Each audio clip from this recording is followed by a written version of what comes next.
Today is Friday, January the 31st, and the King James Bible is the perfect Word of God.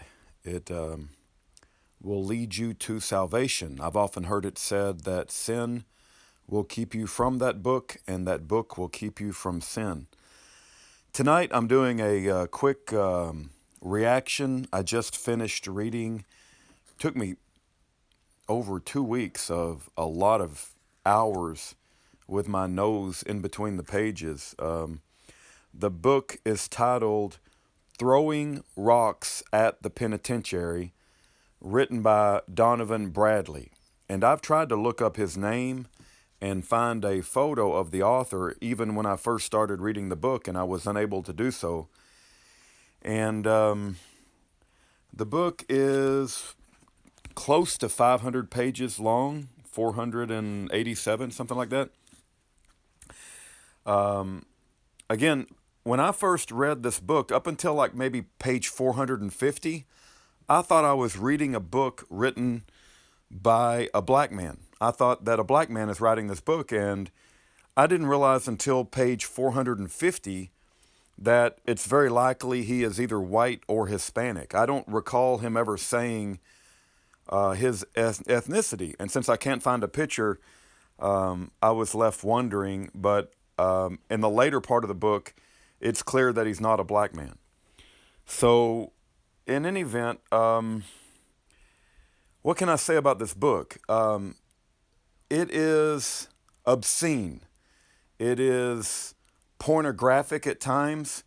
It is a raw, unfiltered story of a man as he goes throughout his life, and he pursues a gangster life where he wants to be king of the streets, and all the things that he gets involved in, as far as initially being hooked on drugs and then selling drugs and then aspiring to be a kingpin in his hood, and how he gets mixed up with dirty cops who want to make deals with him to protect him initially, and then they want to make deals where they'll offer him to take out his competition as long as they get a cut on the action.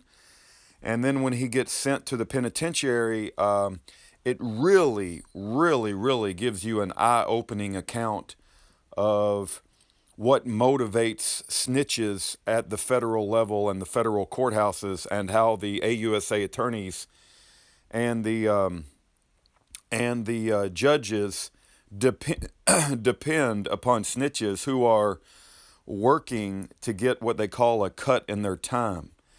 And he initially was very much against being a snitch, but he says the threats against your family and against your life, when they throw a life sentence at you, that it will turn anybody, no matter how tough you think you are, that it will turn you into a snitch because you're facing a life sentence. Now, he also says that snitches get murdered in prison. I mean, when I say the book is obscene, that's an understatement. There needs to be a new, stronger word than obscene. It clearly recounts prison rape, rape on the outside, in the hood, in the ghetto, all of the things that people get involved with when you have the drug environment and the drug culture. And at the end of the book, he implies that he's saved. Whether he is or not, I don't know.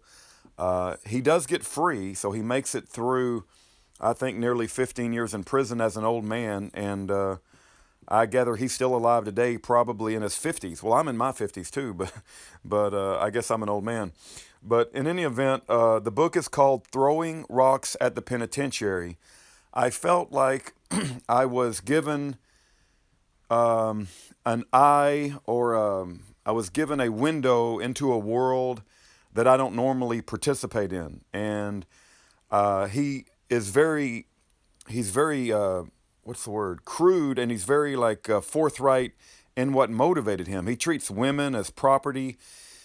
He talks about his motivations of being a gangster, and it's all about survival of the fittest and winning and beating your enemy. And then he gets caught, and then he has to turn into a snitch in order to survive. I don't have a lot of respect for the man, except that he had the honesty to write a book like this, which really exposes the satanic criminal justice system.